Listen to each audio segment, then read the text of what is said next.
In this experiment, we are going to see about the design of a monostable multivibrator circuit using an Opamp 741. In the previous video, we have designed the same monostable multivibrator circuit using IC 555 timer. Timer IC. So here we are going to design the same circuit using an Opamp. So this is the circuit diagram for monostable multivibrator using a normal 741 Opamp IC. This is the circuit connections in the component level,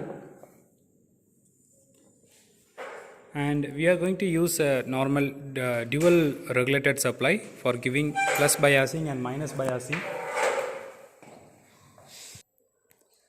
So here we are using a normal DSO for seeing the waveforms and a function generator for giving the input. So as you know that here in monostable multivibrator we are using the square waveform as a triggering point. So here this square waveform is, we are going to use it as a trigger 1. So you can see here that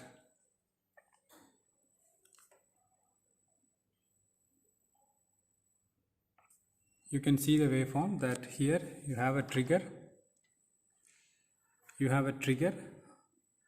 and during the trigger it gets disturbed from the stable state and entering into the quasi-stable state, and after that particular trigger it is getting back to its previous stable state.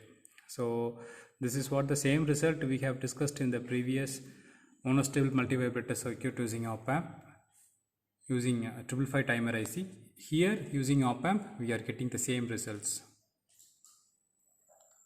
Here you can see the variations of the rising point and the falling point of your voltage across the capacitor, because the capacitor waveforms always will try to maintain a charging point, and after reaching the particular voltage it remains constant.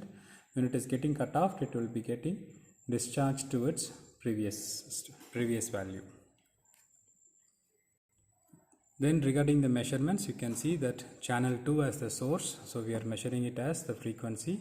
Then you can measure the time period, you can measure the mean voltages, peak values, RMS values,